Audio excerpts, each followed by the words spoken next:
तर या होत्या आतापर्यंतच्या महत्त्वाच्या हेडलाईन्स आणि बुलेटिनच्या सुरुवातीला राज्यातल्या हजारो पूरग्रस्तांच्यासाठी एक महत्त्वाची बातमी। केंद्र सरकारने पूरग्रस्त शेतकऱ्यांच्यासाठी मोठा दिलासा दिला असून पहिलं पॅकेज जाहीर झालंय। केंद्रीय कृषी मंत्री नरेंद्र सिंग तोमर यांनी राज्यातल्या पूरग्रस्त शेतकऱ्यांसाठी 700 कोटींच्या पॅकेजची घोषणा केली आहे। राज्यात विशेषतः कोकण आणि पश्चिम महाराष्ट्राला सर्वाधिक पुराचा फटका बसला आणि त्यात कोकणातलं रत्नागिरी, रायगड, सिंधुदुर्ग, पश्चिम महाराष्ट्रातलं सातारा, सांगली आणि कोल्हापूर या जिल्ह्यांना प्रामुख्याने मोठा तडाखा बसला महापुराचा आणि त्यात शेतीचं प्रचंड मोठं नुकसान झालं आणि त्यामुळे केंद्र सरकारने तातडीने मदत द्यावी अशी मागणी केली जात होती। याच दरम्यान केंद्रीय कृषी मंत्री नरेंद्र सिंग तोमर यांनी केंद्र सरकारच्या वतीने 700 कोटींची मदत जाहीर केलेली आहे।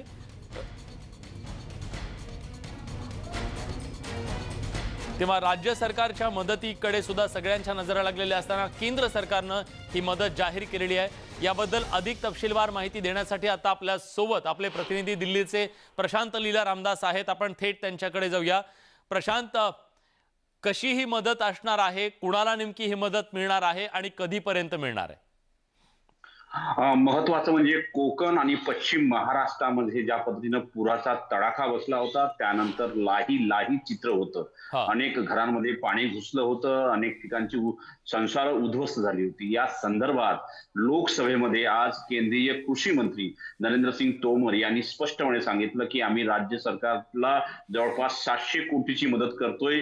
हे 700 कोटी जे आहे हे पूरग्रस्त भागातील सर्वसामान्य नागरिकांना मिळेल आणि महत्वाचं म्हणजे ज्यांचे संसार उद्ध्वस्त झालं आहे, ज्यांची शेती उद्ध्वस्त झालेली आहे, अशांचे संसार कसे पुन्हा उभे करता येईल यासाठी या निधीचा वापर करता येईल। ही 700 कोटीची तरतूद असल्याची घोषणा नरेंद्र सिंग तोमर यांनी केली आहे। पण आता हे कुठल्या मुद्द्यांवर आणि कशा पद्धतीने कुठल्या हेड खाली हे जे पैसे मिळणार आहे या संदर्भात निश्चितपणे राज्य सरकारसोबत चर्चा केली जाईल आणि केंद्रीय कृषी मंत्रालयाच्या अंतर्गत या संदर्भात मार्गदर्शक सूचना देखील तयार केल्या जातील आणि त्याच्या आधारावरती हे पैसे देण्यात येतील। पण यापूर्वी ज्या पद्धतीने पूरग्रस्तांना मदत मिळत होती, एकतर सगळ्यांना निवारा उभारण्यासाठी घर मिळत होतं, त्यानंतर सोबतच ज्या पद्धतीनं घराचं नुकसान झालेलं आहे त्यासाठी मोठी रक्कम दिली जात होती। सोबतच कोणीही ज्या पद्धतीनं पंतप्रधान नरेंद्र मोदी यांनी देखील घोषणा केलेली आहे की ज्यांचं कुटुंबातील कोणी व्यक्ती दगावलेला आहे त्याला 2 लाख रुपयाची मदत करणं, आर्थिक मदत करण्याचाही निर्णय पंतप्रधानांनी जाहीर केला आणि 50,000 रुपये जे आहे ते जखमी व्यक्तीला देण्यात येणार होते। पण यानंतर ही जे 700 कोटी आहे याचे वापर अनेक ठिकाणचे रस्ते उखडलेले असतील तिथे रस्ते बांधण्याकरता होऊ शकतात किंवा पंतप्रधान सडक योजनेअंतर्गत ज्या रस्त्यांची निर्मिती पूरग्रस्त भागातल्या अनेक महत्त्वाच्या कामांसाठी या 700 कोटींच्या पॅकेजची महत्त्वाची मदत होऊ शकते। धन्यवाद प्रशांत, तुम्ही दिलेल्या सगळ्या सविस्तर माहितीबद्दल। आणि यानंतर बातमी आहे, पूरग्रस्त भागाचा दौरा अनेक राजकीय नेत्यांनी केल्यानंतर आज राज्याचे राज्यपाल भगतसिंग कोश्यारी यांनी सुद्धा कोकणच्या पूरग्रस्त भागाचा दौरा केला। विशेषतः महाडमध्ये जी दुर्घटना घडली, तळिये या गावामध्ये गाव अक्षरशः गाडलं गेलं दरडीखाली आणि त्यानंतर त्यांनी या संपूर्ण भागाचा दौरा केला, माहिती घेतली आणि सांत्वन सुद्धा केलं। त्याचबरोबर कोकण पश्चिम महाराष्ट्रासाठी जो जबर फटका बसलेला आहे या संपूर्ण नुकसानीची पाहणी करण्यासाठी राज्याचे राज्यपाल भगतसिंग कोश्यारी यांनी कोकण दौरा केला, तिथली पाहणी केली। राज्यपाल भगतसिंग कोश्यारी यांनी सकाळी तळिये गावाला भेट दिली आणि त्यानंतर ते चिपळूणला देखील त्यांनी भेट दिली, संपूर्ण परिस्थितीचा आढावा घेतला, तिथल्या नागरिकांशी संवाद साधला, त्यांना दिलासा देण्याचा प्रयत्न केला। त्यांच्या सोबत भाजपचे आमदार आशिष शेलार सुद्धा उपस्थित होते।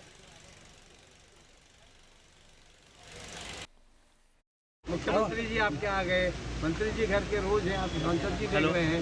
मैं भी इससे देखने आया कि आंसू देखने से और अंतर पड़ता है। तो आपका जितना नुकसान हुआ देखिए, मेरे आंसू आ रहे हैं नहीं, आप क्योंकि जरूरत होती है ना, आगे लगा रहे हैं, बाहर से भेज रहे हैं, केंद्र से भी सहायता भेजेंगे, प्रदेश सरकार भी देगी, तो आप थोड़ा हिम्मत रखिए, हम सब आपके साथ हैं। भाई आक्रोश होना स्वाभाविक है ना, मेरा घर रुकेगा, जब डूबेगा आक्रोश होगा कि नहीं, लेकिन धैर्य तो रखना पड़ेगा ना।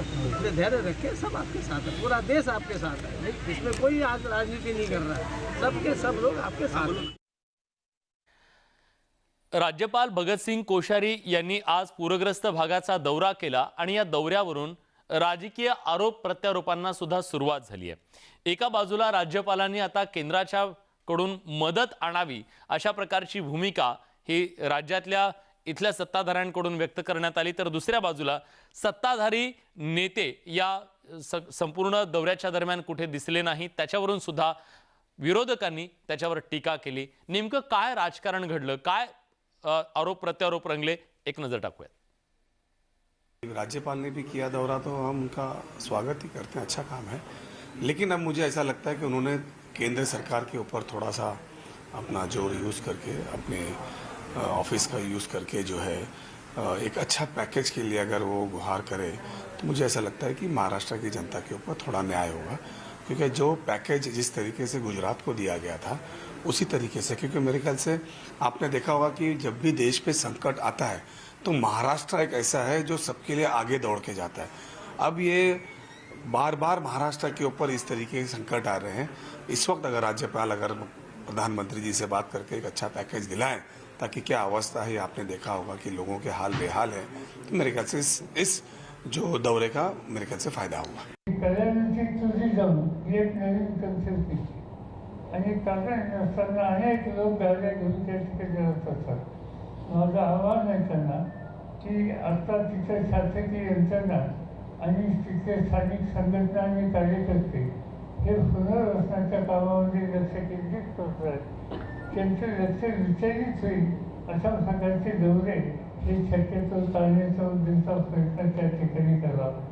राज्यपालांनी चर्चेच्या वेळी मला जे सांगितलं ते असं सांगितलं की माननीय राष्ट्रपतींनी त्यांना सूचना केली आहे की त्यांनी या दौऱ्यावर गेलं पाहिजे आणि त्यांनी त्यावेळेस मला सांगितलं की मी चारही पक्षाचे जे प्रमुख पक्ष आहेत त्यांच्या एकेका प्रमुख आमदाराला त्या ठिकाणी बोलवलेलं आहे, कारण राज्यपालाचा दौरा हा राजकीय होऊ नये आणि म्हणून सगळ्यांच्या प्रतिनिधी सोबत राहावे आणि म्हणून मी चारही पक्षाच्या नेत्यांना त्या ठिकाणी माझ्यासोबत बोलवलं आहे। आता बाकी इतर पक्षाचे का आले नाहीत हे मला माहिती नाही। आशिष शेलार त्या ठिकाणी गेले आणि त्यात काहीच गैर नाही। राज्यपाल हे प्रशासनाचे प्रमुख आहेत। आपल्या संविधानाने राज्याचं प्रमुख हे राज्यपालांना केलं आहे।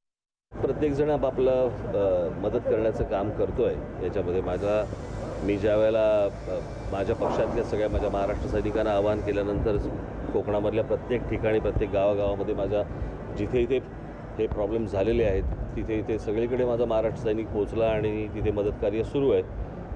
बाकीच्यांचं पण मला असं वाटतं काय, कारण तिकडे काय मदत कार्य महत्त्वाचं आहे, ते जाऊन पाहण्यात काही अर्थ नाही आहे की नुसतं जाऊन पाहिलं आणि काहीतरी आले, याला काय पाहण्याला काही अर्थ नाही। मला असं वाटतं जेवढी मदत पोहोचेल त्यांच्यापर्यंत तेवढी चांगलं आहे। गेल्या काही महिन्यात असा एकही मुद्दा नसेल ज्यावर केंद्र विरुद्ध राज्य असा संघर्ष पेटला नाही। यावेळेसचा महाराष्ट्रातला महापूर सुद्धा त्याला अपवाद ठरला नाही। सामनातून आज महापुराच्या निमित्तानं पुन्हा एकदा केंद्राकडे बोट दाखवण्यात आलं, त्यावर लागलीच मग भाजपनं सुद्धा शिवसेनेचा सामनाचा समाचार घेतला। केंद्राची जबाबदारी आहे। महाराष्ट्र केंद्राला सर्वाधिक कर देत आहे, माहिती आहे तुम्हाला, विशेषतः मुंबई। आम्ही काय तो आता हिशोब मागायला बसलेलो नाही आहोत, पण जबाबदारी केंद्राची सुद्धा आहे। केंद्र आमचा बाप आहे बरं का, तर त्यांच्याकडून जर मदत झाली तर ती नक्की स्वीकारली जाईल। महाराष्ट्रातले काही मंत्री केंद्रामध्ये आहेत, त्यांनी काही घोषणा केलेल्या आहेत, त्यांनी येताना 2000 कोटीचा चेक घेऊन यावं केंद्राकडून। सर्वज्ञानी संजयजी राऊत यांनी पुन्हा एकदा आपल्या रोजच्या प्रातःकालीन सवयीप्रमाणे ठाकरे सरकारचं अपयश झाकण्यासाठी केंद्र आणि विरोधकांवरती ते दोषारोप करून मोकळे झाले। खरं तर प्रशासनाने तळेच्या दुर्घटनेच्या वेळेला तत्परतेने जर मदत केली असती तर खूप लोकांचे जीव वाचले असते। विधान परिषदेचे विरोधी पक्षनेते प्रवीण भाऊ दरेकर त्या ठिकाणी पोहोचले, गिरीश भाऊ महाजन त्या ठिकाणी पोहोचले, वृत्तवाहिन्या पोहोचल्या। गावकऱ्यांनी जवळपास 39 मृतदेह बाहेर काढले आणि प्रशासन कधी गेलं तिथे? तब्बल 16 तासांनी प्रशासन अवतरलं। महापुराचा अनेक शहरांना फटका बसला। या महापुराचा फटका भविष्यात बसू नये याच्यासाठी आता संरक्षक भिंती उभारण्याचा निर्णय राज्य सरकारने घेतला। पण या मुद्द्यावरून आता सत्ताधारी विरोधक यांच्यात मतमतांतर असल्याचं दिसतंय। विश्वजित कदम यांनी हा निर्णय अतिशय महत्त्वाचा असल्याचा, योग्य असल्याचं म्हटलंय, तर विरोधी पक्षनेते देवेंद्र फडणवीस यांनी मात्र सरसकट अशा प्रकारच्या भिंती उभारून पुराला अटकाव करता येणार नाही असं म्हटलंय। पूरबाधित जी गावं आहेत तिथल्या लोकांना तातडीने बाहेर पडण्याकरता रस्ते उंचावर करणे, तिथल्या पुलांची सुद्धा उंची वाढवणे किंवा नव्याने पूल बांधणे किंवा छोट्या पुलांवर आर्चेसच्या पद्धतीने जिथं पुलाखालनं पाणी जाऊ शकेल असा सगळा एक नवीन आराखडा या ठिकाणी तातडीने तयार केला जातोय. तो लवकरात लवकर तयार होईल आणि सगळ्या पूरग्रस्त गावांना जी काही या ठिकाणी ही मदत लोकांना बाहेर पडण्याकरता जी काय लागेल, त्यांना बचाव करायसाठी जी लागेल ती आम्ही तातडीने करणार आहोत. तट संरक्षण भिंती काय गावांना वाढीव उंचीची करावी लागतील, हे सगळा निर्णय आम्ही काल घेतलेला आहे आणि येण्यावर त्याचा फक्त आता आराखडा एकदा तयार झालं, त्याचं बजेट तयार झालं की आम्ही ते शासन म्हणून तातडीने करायला काम सुरू करणार आहोत. राज्य सरकारने काय ठरवलं याची मला कल्पना नाही, पण संरक्षक भिंत बांधणं हा काही त्याच्यावरचा उपाय नाही आहे. याचं कारण कसं आहे की भिंत बांधली तरी त्याच्यावरनं हे पाणी येणार आहे किंवा हे आउटफ्लँकिंग करणार आहे. कारण या पाण्याचा वेग आणि दाब हा इतका प्रचंड आहे आणि हे पाणी पावसाचं नाही आहे. आपण धरणाचा जो विसर्ग सोडतो पाऊस वाढल्यानंतर त्यावेळी चारीकडनं पाणी एकत्रित येतं आणि म्हणून हा एखाद्या ठिकाणी कदाचित भिंत बांधून देखील त्याचा फायदा होईल. राज्याचे उपमुख्यमंत्री अजित पवार यांनी कोल्हापूरचा दौरा केला आणि या दौऱ्यात त्यांनी तिथल्या शेतकऱ्यांचं, नागरिकांचं, व्यापाऱ्यांचं जे प्रचंड नुकसान झालंय त्याचा आढावा घेतला, त्यांच्या व्यथा जाणून सुद्धा घेतल्या आणि त्याचबरोबर राज्य सरकारकडून त्यांना मदतीचं आश्वासन सुद्धा दिलं.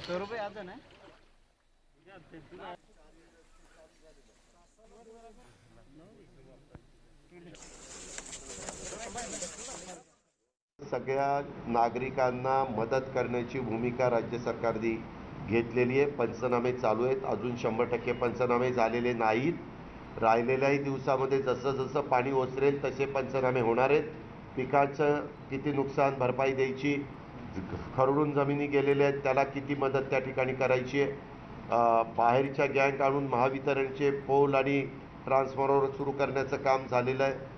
त्याच्यामध्ये पंपिंग स्टेशन विशेषतः जॅकवेलमधनं पाणी जे उपसलं जातं पिण्याच्या पाण्याच्या योजनेच्या करता तिथंही आमचा सप्लाय चालू आहे, पण तिथले पंपिंग स्टेशन अडचणीत असल्यामुळे टँकर द्यावे लागतात. असे सगळी जरा विचित्र परिस्थिती निर्माण झालेली आहे. ह्या सगळ्या लोकांना एक महिना पुरेल अशा प्रकारचं राशन देण्याची मानसिकता ही मुख्यमंत्र्यांनी ठेवलेली आहे. त्यांनी तशा पद्धतीनं जाहीर देखील केलेलं आहे आणि त्याच्यात कुठली अडचण आम्ही येऊन देणार नाही ही पण बाब मी आपल्या सगळ्यांना सांगतो. राज्यातल्या कोकण आणि पश्चिम महाराष्ट्रातल्या पूरग्रस्त भागासाठी उद्या राज्य सरकारकडून एक मोठं पॅकेज जाहीर केलं जाण्याची शक्यता आहे. कारण उद्या राज्य मंत्रिमंडळाची महत्त्वाची बैठक होणार आहे. या बैठकीत पूरग्रस्तांना नेमकी कशी मदत करायची, काय मदत करायची याच्याबद्दलचं मंथन आज झालं, पण उद्या निर्णय घेतला जाऊ शकतो. पूरग्रस्तांच्या प्रश्नामुळं ही बैठक अतिशय महत्त्वाची आहे. या बैठकीत विशेष पॅकेजची घोषणा होण्याची शक्यता आहे. 28 तारखेला राज्य मंत्रिमंडळाची ही बैठक म्हणजे उद्या होतीये आणि प्रदीर्घ अशी ही बैठक होण्याची शक्यता आहे. दुपारी 12:30 वाजता सह्याद्री अतिथीगृहात ही बैठक होतीये. या बैठकीत नुकसानीचं सादरीकरण होणार आहे. प्रत्येक विभागाकडून याबद्दलची माहिती घेतली जाईल आणि या सगळ्याबद्दल आपण बघतोय की अनेक अडचणींचा सामना करावा लागतोय नागरिकांना आणि या संकटाच्या काळात नागरिकांना नेमका काय दिलासा मिळतो हे पाहणं महत्त्वाचं आहे आणि त्यामुळे राज्य सरकारच्या उद्याच्या ह्या बैठकीकडे सगळ्या राज्याचं लक्ष लागलेलं आहे. आपण याचबद्दल जाणून घेऊया. प्रफुल्ल साळुंखे आपले प्रतिनिधी आता आपल्या सोबत आहेत. प्रफुल्ल, केंद्राचं 700 कोटींचं पॅकेज जाहीर झालं. केंद्रीय कृषी मंत्र्यांनी आज त्याची घोषणा केली. आता राज्य सरकारची वेळ आहे. राज्य सरकारला पूरग्रस्तांना भरीव काहीतरी द्यावं लागेल आणि उद्या त्याची घोषणा होऊ शकते. विलास, अगदी खरं आहे की आपण जर पाहिलं तर प्राथमिक अंदाज या ठिकाणी वर्तवलेला आहे. 6,000 कोटीपेक्षा अधिक आहे ते या 3 ते 4 जिल्ह्यांचं, एकूण 6 जिल्ह्यांचं या ठिकाणी झालेलं आहे. आपण या सगळ्या गोष्टींची जुळाजुळा पाहिली. उपमुख्यमंत्री त्याच बसंत यांची एक महत्त्वाची आता सुरू आहे. साधारणतः 2 तास झाले. या पूरग्रस्तांना आणि आपत्तीग्रस्तांना कशा स्वरूपाची मदत दिली जावी आणि त्या मदतीमध्ये कशा असावा या प्रारूप आराखडा जो आहे तो आता केला जाईल. हा प्रारूप आराखडा मंत्रिमंडळासमोर उद्याची मंत्रिमंडळाच्या प्रफुल्ल, काही तांत्रिक कारणामुळे तुमचा आवाज आमच्यापर्यंत नीट पोहोचत नाहीये, पण आशा करूया उद्याच्या या बैठकीतून राज्यातल्या पूरग्रस्तांना भरीव अशी मदत केली जाईल आणि त्यानंतर स्वाभाविकपणे त्यांचं जे दुःख आहे ते दुःख काहीसं कमी होण्याचा प्रयत्न सुद्धा राज्य सरकारकडून केला जाईल. त्यांच्या दुःखावरती फुंकर मारण्याचा प्रयत्न केला जाईल. यासोबत न्यूज 18 लोकमतच्या मुलुक महाराष्ट्र या बुलेटिनमध्ये आपण एक छोटासा ब्रेक घेतोय. ब्रेकनंतर इतर काही महत्त्वाच्या घडामोडी कुठे जाऊ नका, पहा फक्त न्यूज 18 लोकमत.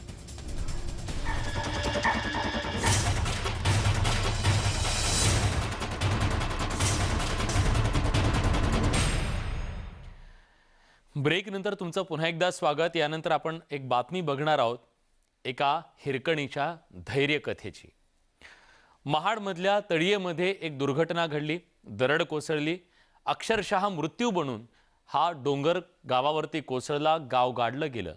पण याच वेळी खूप वेगळ्या परिस्थितीत वाचवले. मम्मीलाच माहिती नव्हतं मम्मी आम्हाला कशी वाचवणार आहे, पण मम्मी फक्त आमच्यासाठी आम्हाला वाचवली. मम्मी बोलते तुम्हाला मी वाचवून मी ह्याच्यात गेलं तरी चालेल. मम्मी बोलते तुम्हाला काय झालं तर मी जगूच शकत नाही. मम्मी आम्हाला खूप कठीण परिस्थितीने वाचवले.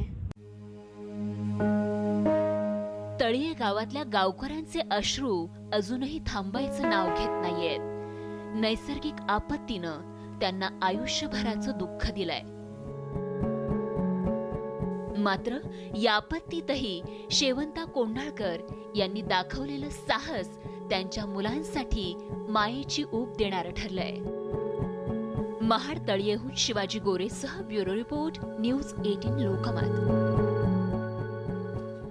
मृत्यूच्या छाताडावर उभं राहून आपल्या चिल्या पिल्यांचा जीव वाचवण्यासाठी तिच्यात हिंमत आली कुठून? कारण ती आई होती. या सगळ्या घडामोडींसोबत बुलेटिनमध्ये आपण इथेच थांबतोय. ताज्या घडामोडींसाठी बघत रहा न्यूज 18 लोकमत.